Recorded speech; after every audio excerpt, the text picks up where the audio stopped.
Craig, my friend, I'm so excited to have you back in my studio with me. Well, hopefully soon, one of these days, we're going to do this live because we're always doing these podcasts, but it's always over Zoom. So we've got to do live soon for sure.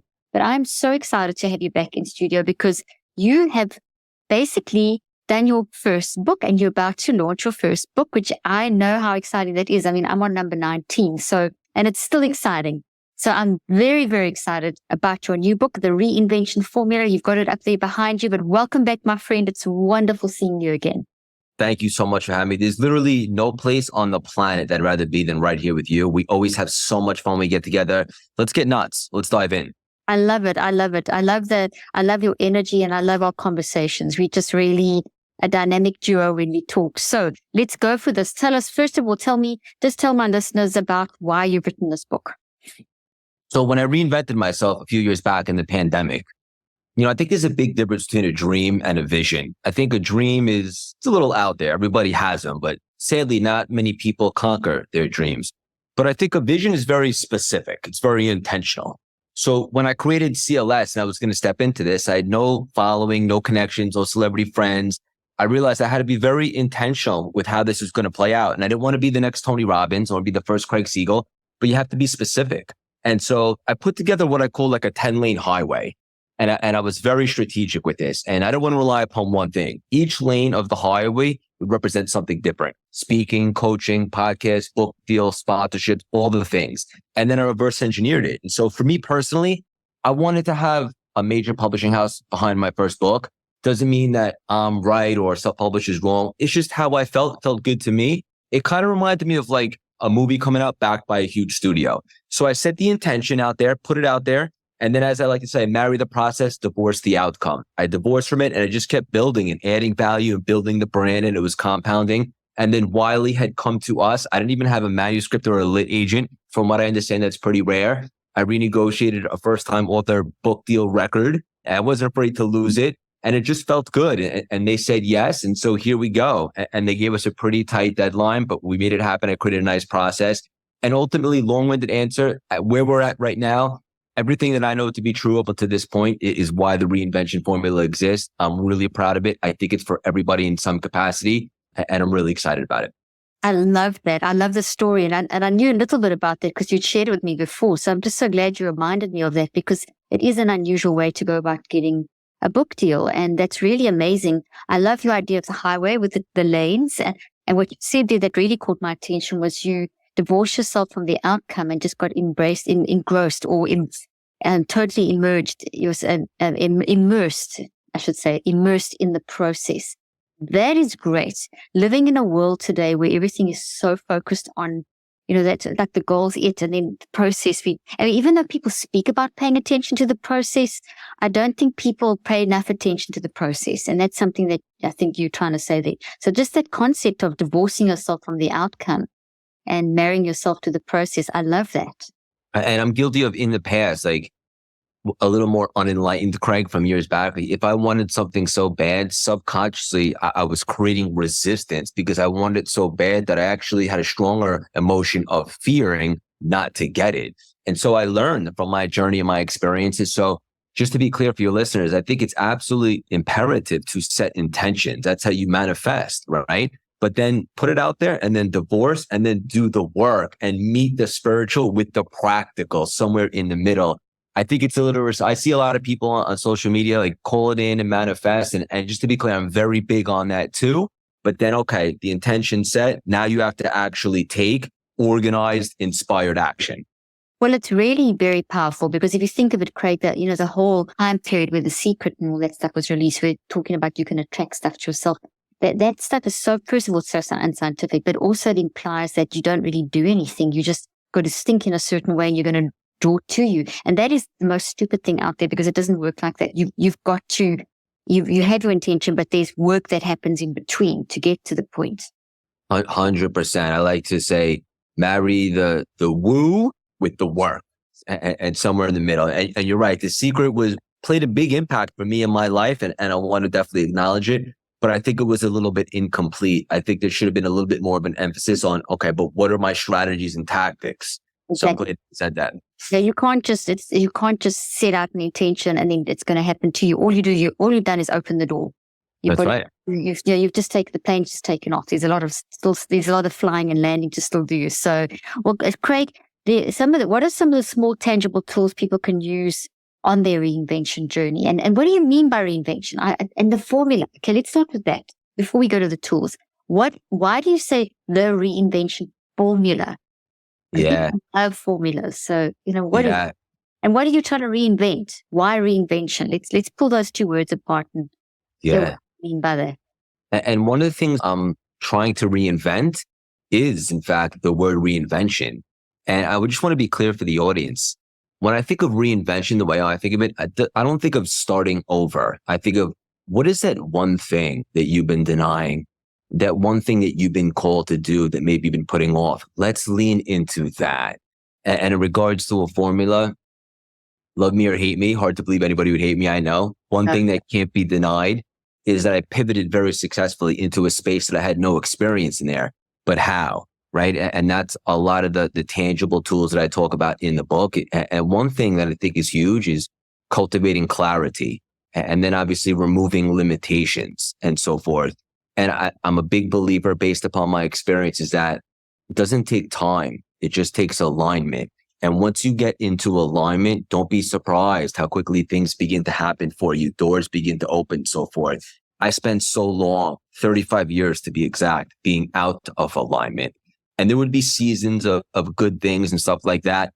But ultimately, it got to a point where I always had to like prime my state to get excited on Mondays because I wasn't really in alignment. Now, just like how me and you could probably talk for 20 hours straight, people are always like, Craig, what are you on? I'm like, you don't get it. I'm finally in alignment. That's it. I love this stuff. And for those of, I know there's people right now that are rolling their eyes and like, Craig, that sounds great, but I also have to monetize.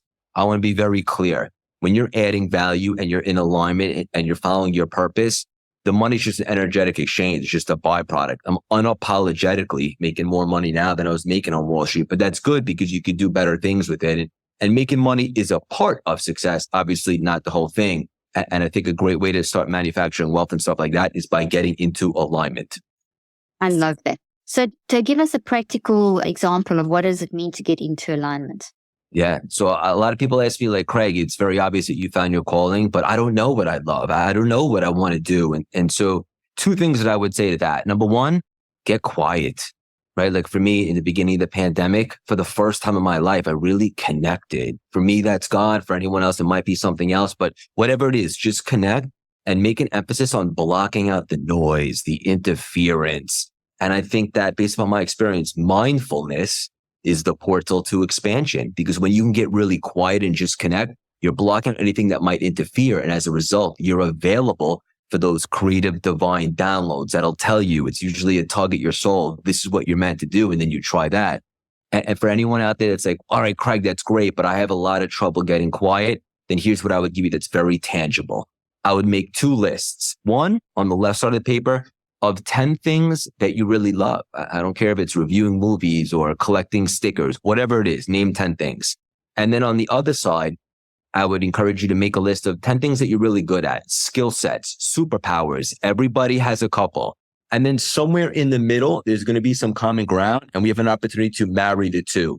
For me, I was obsessed with personal development and humbly, I can communicate pretty effectively. I married those and I created CLS. But for anyone else out there, try a couple things. Clarity follows action. And if you lean in, if it's not the thing, most likely it'll be the thing that leads to the thing. What you've said there is beautiful. And I love the fact that it may not be this thing, it leads to this thing.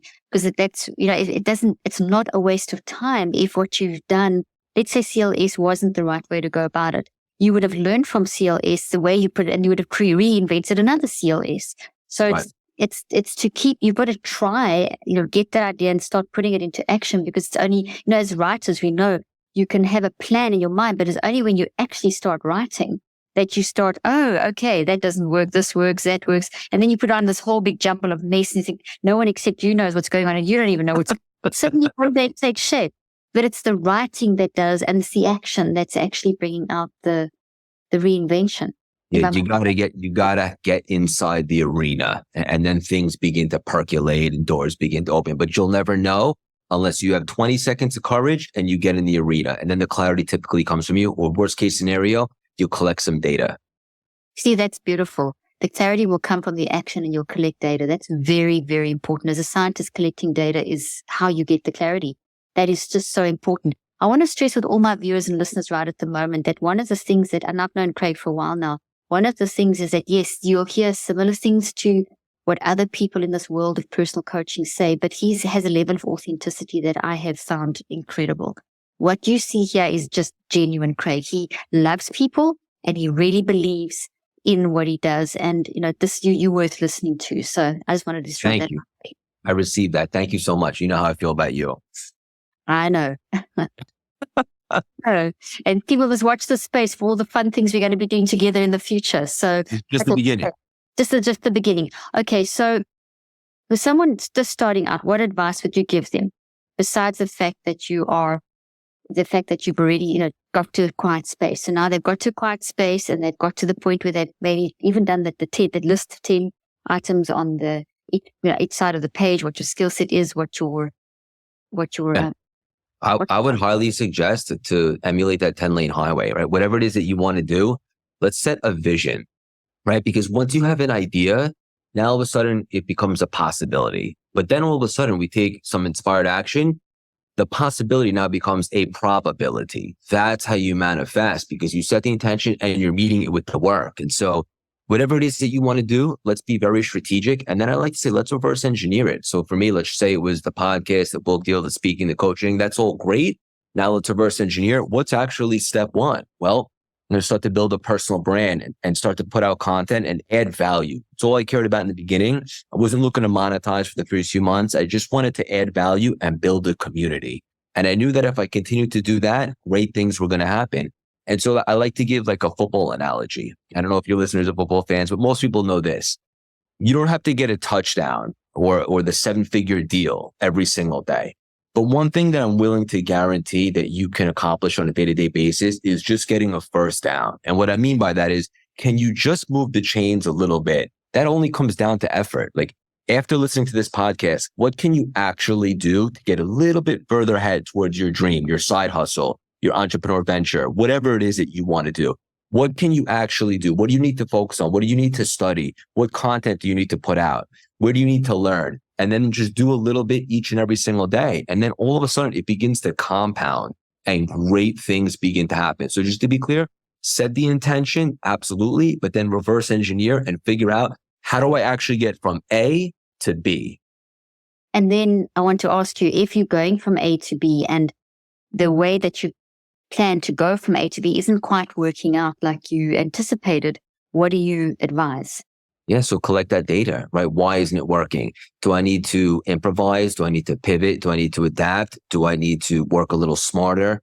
Do I need to surround myself with people that are a little bit further ahead so I can pick their brain? Whatever the case may be. But ultimately, a lot of times when I see that someone's doing that, it's because they're not really all in. They're interested, but they're not committed, right? So for example, people always say to me like, Craig, can you coach me?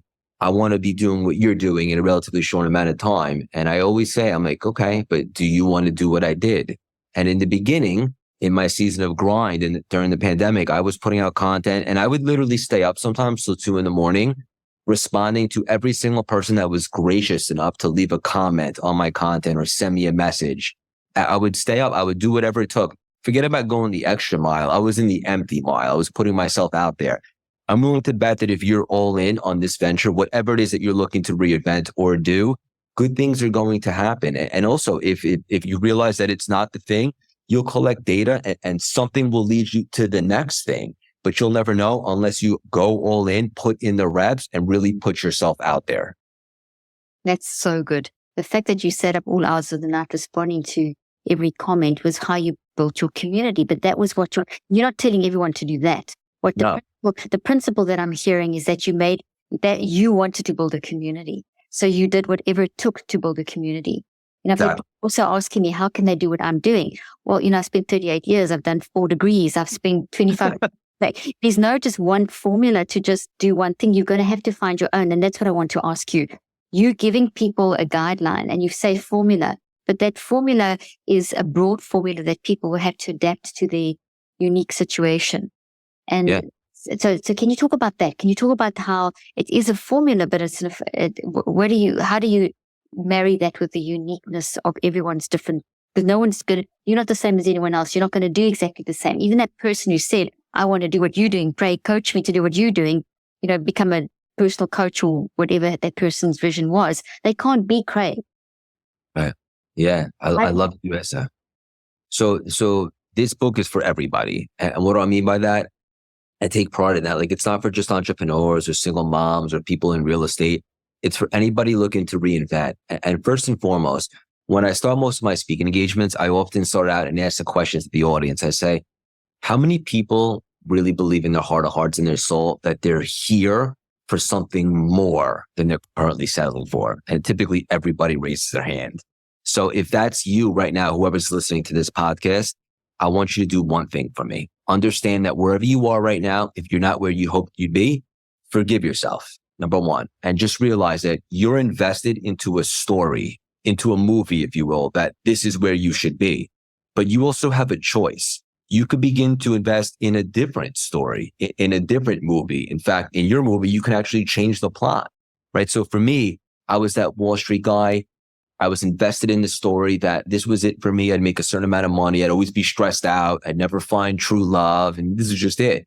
When I got really quiet and mindful in the pandemic, it occurred to me that I wasn't really stuck. I just felt stuck because I was so invested in this story. And I actually have a choice. In fact, all of us have a choice. And I started thinking about what can go right as opposed to what can go wrong. And I started removing my limiting beliefs with more empowering thoughts and beliefs. And I started to think, have I been successful at other things in life? Yes, we all have.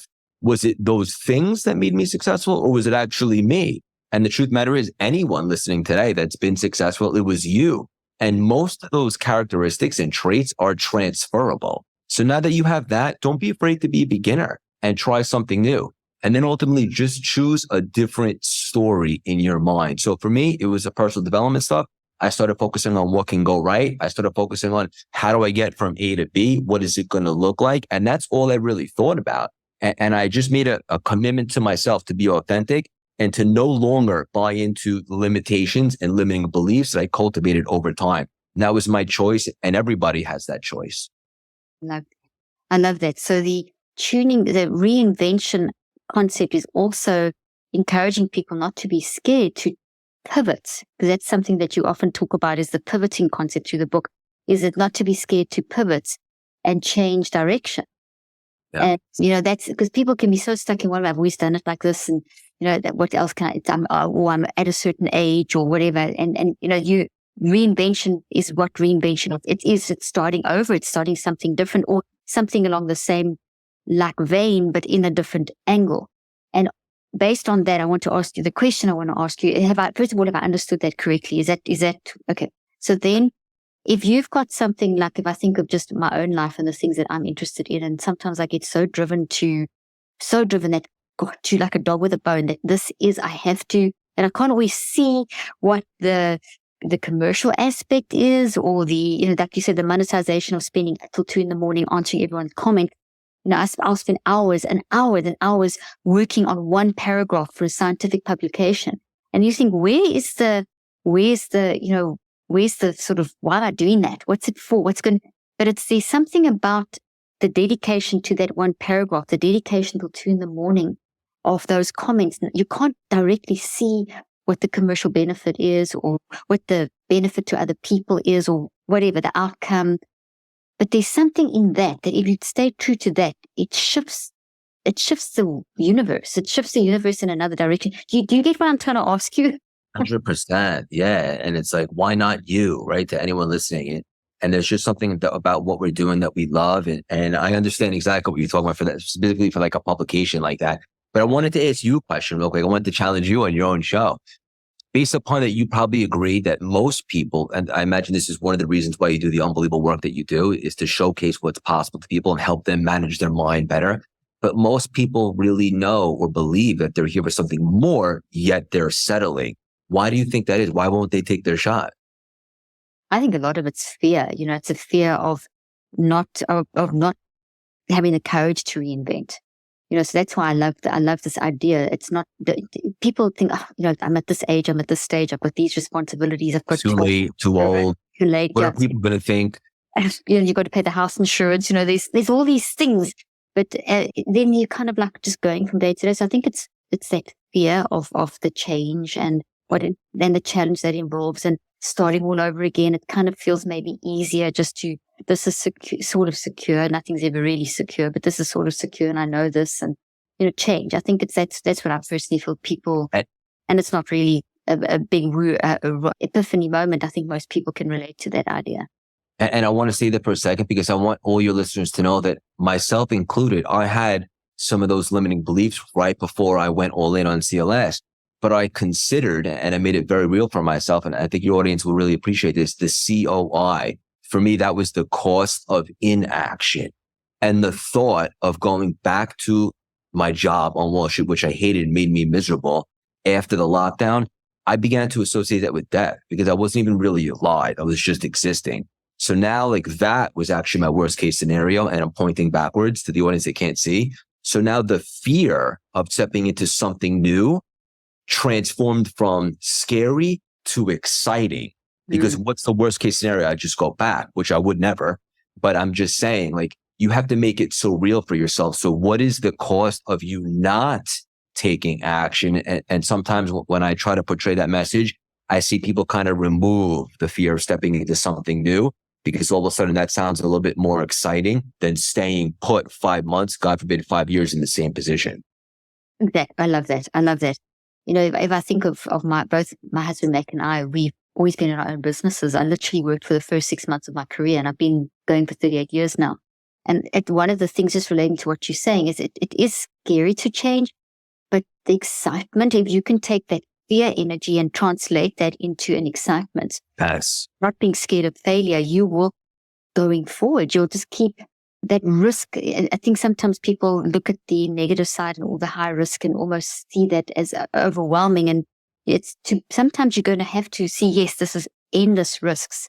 And obviously maybe you're going to have enough income to survive. I'm not saying be stupid, nor are you, but it's sometimes just maybe you take one little thing and you try one little thing. Yes. That entrepreneurial spirit, if you want to move forward, not everyone wants to do this. Yeah. Feeling dissatisfied, that dissatisfaction, if I'm understanding you correctly, Craig, is maybe a key or a signal that you need to reinvent. 100%. And also, just to be clear, there's a big difference between failing and being a failure, right? Being a failure is finite. There's no coming back. It's it. If you're failing, with a reframe, and reframes are obviously very important for perspective, failing means you're trying. You're just getting one step closer to what actually will work. So look at that as collecting data. Exactly. What I love about the word failing is to shift the word failing. I haven't failed. I've actually learned what not to do, which is what Thomas Edison said. He's learned what not to do. That is a daily phrase I give myself. So every time somebody in my team might say, oh my gosh, that's, because I had the most positive outlook. It's like I'm an idealist. I'm such an idealist. And it's good to have, with idealists, it's good to have realists around you. But I always, if something goes wrong, it doesn't freak me out. I always say, well, now I know what not to do. It's not a waste of time. I've gathered data. And that has helped me so much. And it's helped my team as well in moving forward. I don't know what you feel about that. I agree. It's priceless, because let's just say, for a book, you had certain expectations, but then you didn't hit them. Obviously, we both will. But I'm just saying, just in case. Okay, so what did we do that we can improve upon for perhaps the next one? Or what didn't work? What can we change? So when you look at it like that, you're never losing the fight. You're actually getting stronger, more resilient, and battle tested, and you're accumulating more knowledge. And essentially, that's priceless. That is a key. What you just said there. Accumulating more knowledge is priceless. It's wisdom. It adds to that cycle of wisdom: knowledge, understanding, application, wisdom. It's like the knowledge, the wisdom cycle. Okay. Why is having a good mindset so important for anyone struggling? And how do you get into a good mindset? What does it mean? I mean, mindset's a word that's thrown around. That's why I wanted to ask you this question. But I love how you handle mindset. It's something everyone it comes up in speech, in people's general conversations all the time. I think that mindset separates the best from the rest. And ultimately everybody talks about being physically fit and that's all great, but even more important is being mentally fit. Totally Right? there with you. Yeah. And for anyone listening and they're like, all right, but how? I would start by sharpening the axe, as I like to say. And what I mean by that is listen to Dr. Leaf's podcast, read a book, go on YouTube, find something that's inspiring you and actually elevating your frequency. And when you're in a better, more positive and inspired frequency, you're much more likely to take inspired action. So for me, like the reason why CLS, I'd say the writing was always on the wall, I just didn't put it together, is because I had been obsessed with personal development for 15 years. And I used that to gain confidence, build relationships, have success in business, run marathons. I was never a runner. I didn't realize it would be my career, but ultimately it was something that was always very important to me. And sometimes over the years, I would get away from it a little bit and I'd find myself in a rut. And now looking back, it's like, of course, because I stopped doing my daily personal development. But if you can just commit each and every single day to work on yourself, you're going to stay in a much more upbeat and elevated frequency or a vibration, if you will. And then from that, you're much more available for great things to happen. So, there's a lot of negativity out there. Let's just call it what it is. I don't really watch much of the news, if I'm being honest, because I like to stay in my CLS bubble of serenity. And that's just my choice. But a lot of people are very negative these days. So you have to protect your energy. Number one, like, who do you hang out with? Maybe you have to make some decisions. You want to hang out with people with a common future, not necessarily a common past. And you always want to just be learning and growing and having that growth mindset. And I like to call myself delusionally optimistic. I know the word delusion is a little controversial, but I like that. I love it. I'm always looking at the positive of things. And if something is a no, for me, it's just a no, not right now. And you just have to always be working on yourself. And that's how you cultivate a healthier and more productive mindset, in my opinion. Oh, I love it. I love that. We walk on the beach every morning at 6 a.m. with our dog. I know you do. And one guy that we always pass, and he's got these two cute little doggies, and today, and we always wave. And today we actually we met and introduced ourselves and introduced our dogs, and he said that he said, we see you every morning on the beach. Like he said, he gets up, and this is what the point of the story. He gets up at 4 every day. He spends 20 minutes working out, 20 minutes meditating, and 20 minutes learning something new. Then he takes his dog for a walk. And I thought, wow, that is so beautiful. It really impacted me. So as you were describing that, I thought that was such a cute, such a great example. Yeah. And a good way to do that is to have a non-negotiable morning routine where at some point you're consuming something positive to set the tone for the day. Even walking on the beach and just connecting sounds pretty good to me. It is pretty good. It's a pretty good thing. Okay, so this book, just talk about the layout for a moment of what people, when they work through this book, how they work through the book. I always love to explain that to people. Yeah, I love that you asked that. So I've read my share of personal development books, and I wanted to make sure this was something different, something that I haven't quite seen. And I've read a lot of them. So I created a bit of a hybrid where it's definitely my story, rock bottom, and how I bounced off and Wall Street, and even a little bit of my younger upbringing, but it's not a memoir by any means. It's a lot of the lessons extracted from some of my setbacks, challenges, how I overcame them. And then also I had been studying personal development like a lunatic for 15 years, NLP, neuro-linguistic programming, Kabbalah, emotional intelligence, the law of attraction, all of that. And I put it all into one vessel, all the stuff that's helped me from all different categories and all different arenas of life. And I haven't quite seen that before. And I make a lot of this content very digestible because I need it to be digestible for me personally to apply it. So it's definitely my story. It's a little bit of an introduction of us to the world, but most importantly, it's strategies and tactics on how to develop a growth mindset, how to overcome setbacks, how to remove limitations, how to pivot, sales skills, building a personal brand, falling in love with yourself, which I think was really important for me a couple of years back. So it's got a little bit of everything, and it's a little bit different than anything I've seen. And that's fantastic. And I agree with you. It's beautifully laid out. So you've got, so people will actually walk away from there with your story as a guide, but they've got to have their own story. And then you've got the actual techniques. And what I love about it is the very practical side of everything. So you've drawn on your experience, you've drawn on your story, and you've put together very practical tips that people can. But what I like about them is that they are focused and practical, but they're also broad enough that you can adapt them to what works for you, which would be great. And that comes to the formula thing. Formula doesn't mean you can't diverge from it. You've got to work out your own version of it, kind of thing. Is that correct? I mean, you give people the broad picture, and then they're going to work out their own, do the work to apply Very nice. So just to be clear, this is not on how to build a personal brand and become a top speaker, podcast host, and author. Yes, I've done some of those things, but what actually gave me the confidence and ability to pivot very successful and reinvent myself? That's what it's all about. That's the key. Thank you. You said it. I was trying to get that out. So your community is the backbone of your business. And we hear that just with you staying up till 2 a.m, responding to comments. I mean, that's a very powerful comment that you've made. And I've spoken in your community platform before, and you've got numerous times. Yep. And you've got dedicated people that really love you, and you've built a family. And so community, now we know that community for our humanity, we need that. We need that to be able to physically and mentally and spiritually, psychoneurobiology to function well. So talk about this. Community is the backbone of your business. Why is having a community, not just in business, but in life, so important? And we know that, but I love how you explain it. Yes. So I'll give you 2 examples of a community. So for me, building a personal brand, I think there's a big difference between an audience and a community. If you look around on social media and stuff like that, a lot of people have a big audience, but a lot of it is like fake followers and stuff like that. It's just metrics. But a community is very loyal and engaging. There's a personal connection there. And when you build a community, and should you reinvent yourself or pivot, your community is going to go with you wherever you do. Why? Because they're attracted to you. There's a connection. You are the vibe. So it occurred to me when I was going to build CLS, doesn't matter how good I might be able to become if there's nobody there to consume it. So I went the extra mile on building that connection with the community, make it very human. It's personal. Everybody for each other, no egos. And I think that's been a big separator for us. And then let's just say in life, you're not necessarily building a personal brand. Why should community be important to you? Well, there's an old saying, like, you are the sum of the 5 people you hang out with. To an extent, I believe that.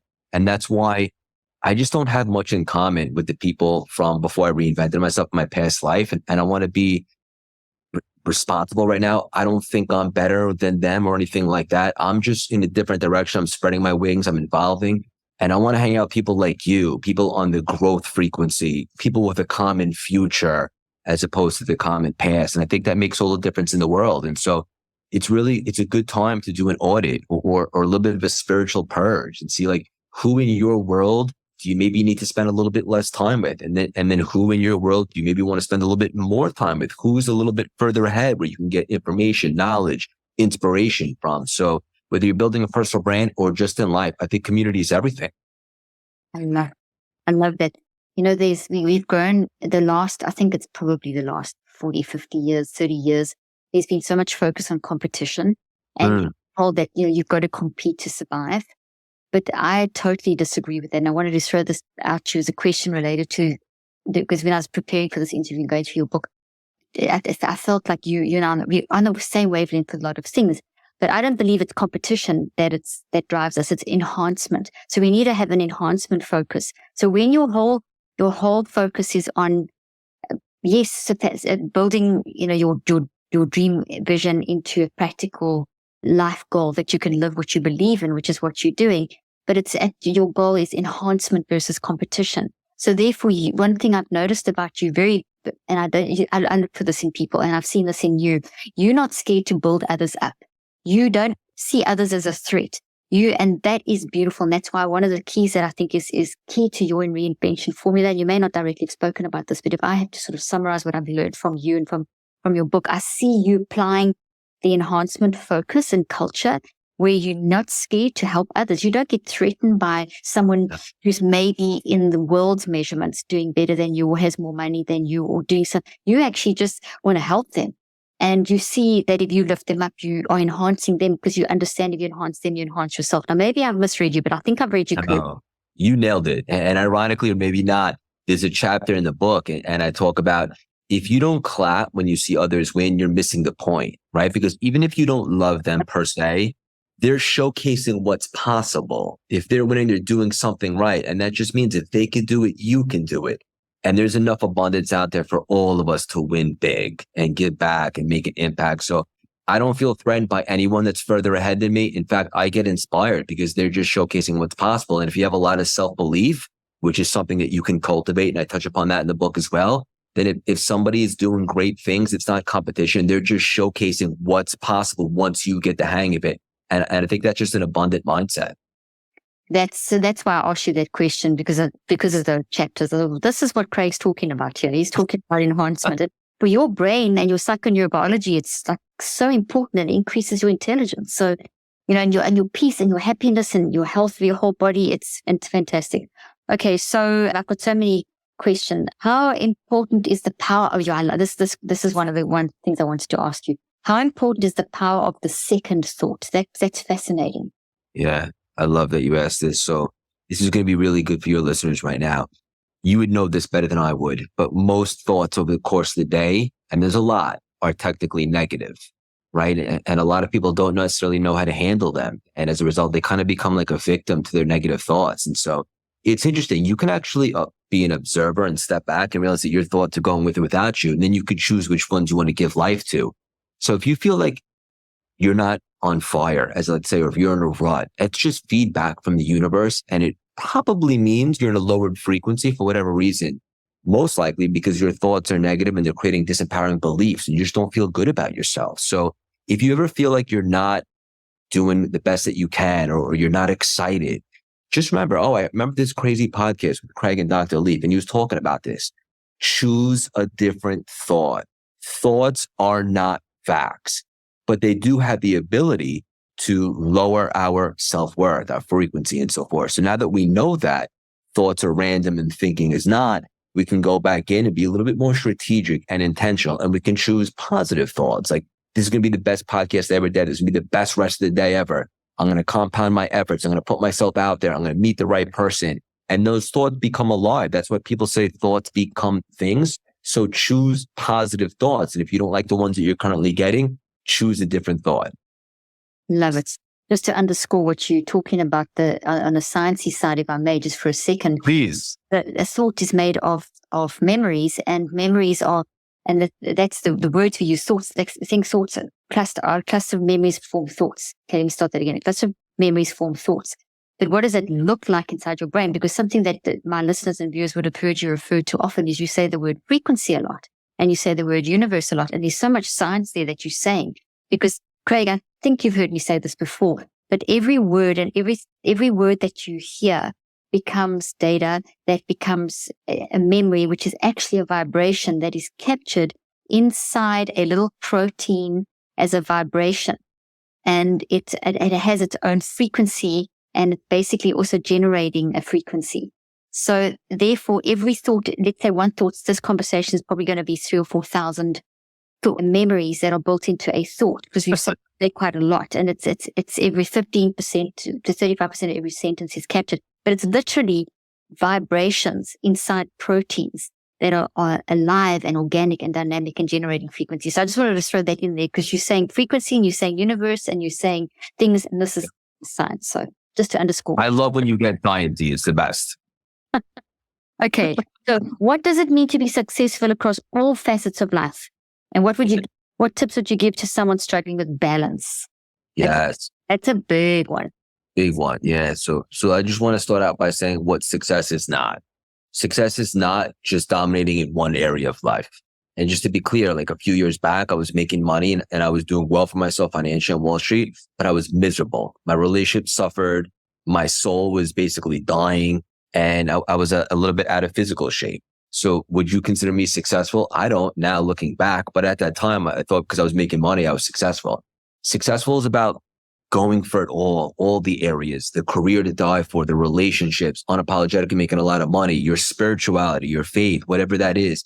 That's what I consider to be balance, is to be moving forward and paying close attention and prioritizing all those areas, not just one. So like, even when you see somebody that's like super successful, but like they're really out of shape, to me, that just something about it just seems a little bit inauthentic, right? Like, and not everyone has to be a bodybuilder, run marathons or anything like that, but you should take care of yourself. You want to be here a little bit longer. I think that's important. So all the lanes, the spirituality, the faith, the career, the relationships, the fitness, whatever that is, you want to strive to be successful in all of the areas, not just one or two.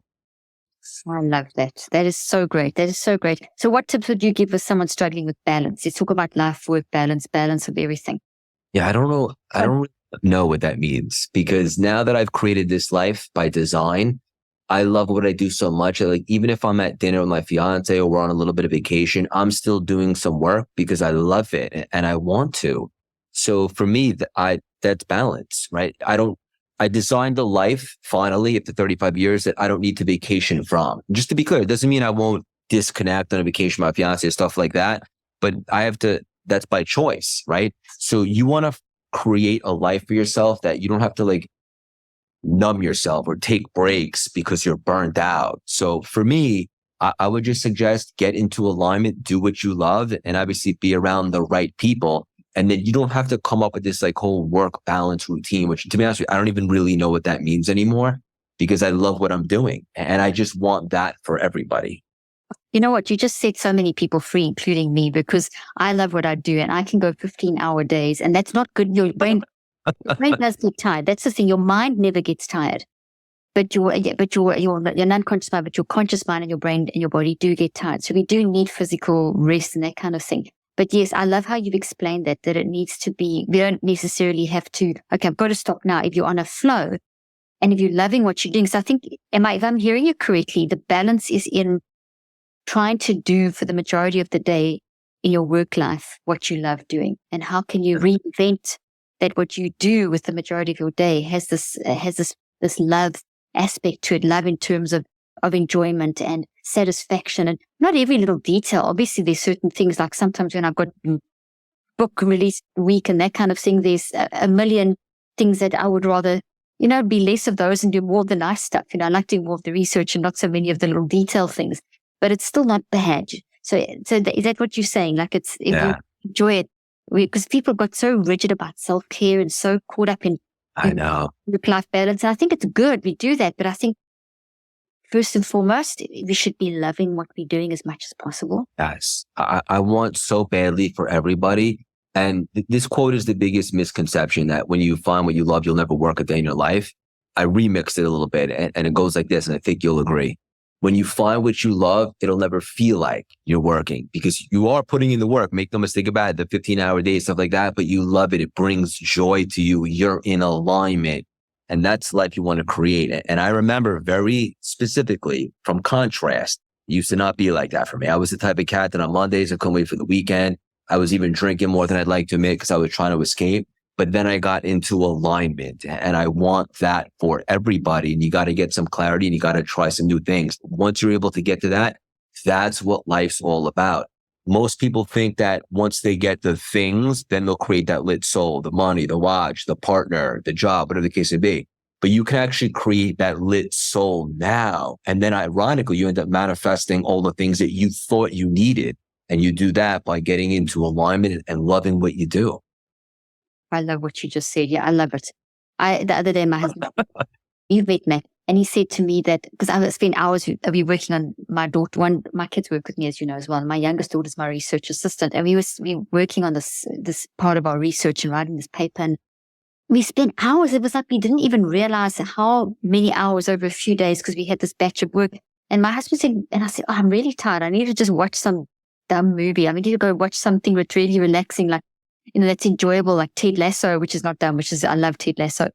And he said, but maybe you're doing too much of the research. And I actually thought about it, and your words were ringing in my head now as I put two and two together. And I said, actually the research, even though it's wrong, it's not tiring me. It's actually relaxing me. Yes. And I found a part of my work that's so foundational and so important to what I do. But it's the core, it's the heart, it's the foundation. Yet it doesn't ever feel like, it feels like relaxation. It doesn't feel like hard work. I couldn't agree more. And trust me. It's an alignment thing, isn't it? Yes, 100%. And that's what I want for everybody. And when you're in alignment, you end up doing better for the world because you're adding value and you're excited and you're enthusiastic. And I know there's still people saying, well, what about making money? And I'm a big believer, and someone has yet to prove me wrong, that when you love what you do and you're doing a really good job of it, the money's a byproduct and it's an energetic exchange. It's going to come. It's going to come. And Yes. it's sort of on a practical side, because I think what we need to sort of maybe, let me ask you this. If we love what we do, there's this whole thing that we've just been saying, but there are some things that aren't that enjoyable, like Sure. schedules or trying to fit in extra things that just have to be done to run a business that aren't as much fun as research or whatever it is that you love to do, talking to people. You love your podcast and your connection with people and whatever. What would you say? We're not trying to say that we eliminate those. So those would be in ratio and proportion. How do you, in your mind, align with the fact that there are some things that you're not going to enjoy doing? That's maybe 30%. Do you know what I'm trying to ask you? 100%. Yeah. Just to be clear, fully transparent. I don't love 100% of the things that I'm doing right now, but some of them I'm doing because we're still relatively new to this. It's only a few years. We are growing rapidly and we're scaling. So for anyone out there that's thinking the same question as you, I would conduct a value system and really see the things that you're doing. Which do you hold in the highest value in terms of priority and stuff like that? And then the ones that are maybe like a 7 or below, I would encourage you to delegate. And I know there's people out there saying, well, easy for you to say, Craig, I'm just getting going. I don't have the money to delegate.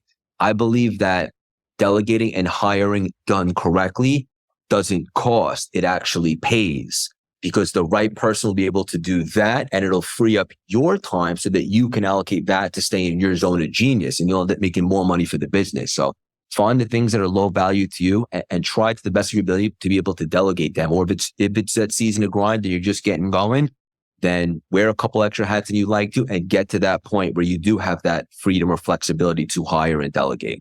Oh, I love that answer. That is a fantastic answer. Well, on that note, Craig, where can people follow you and find out more about you and get your book? Yeah. Anywhere on social media at Craig Siegel _CLS. If you like daily inspirational text, we have a free texting community. Just text 917-634-3796. Text Dr. Leaf so I know that you heard it here. Anywhere you listen to podcasts, the CLS Experience, and anywhere you buy books, probably by the time this episode drops, the reinventionformula.com. If it does drop before it comes out on August 15th, you could join our launch team, which I know you have as well. We're reading the book beforehand, doing a lot of bonuses and perks and access to a virtual live event, the reinventionformula.com. Fantastic. Well, thank you, Craig. As always, inspirational, exciting. I learn something every time I talk to you, and I kind of get fired up to go and grab the day and do a whole lot more. Thank you for having me. Love you so much, and looking forward to so much more for us to do together, doing life with you. Absolutely. That's going to happen one of these days, a live event. People will have to they'll be so fired up. They'll be exploding through the ceiling. It'll be so exciting. 100%. Well, thank you so much, Craig. Thanks everyone for joining us today.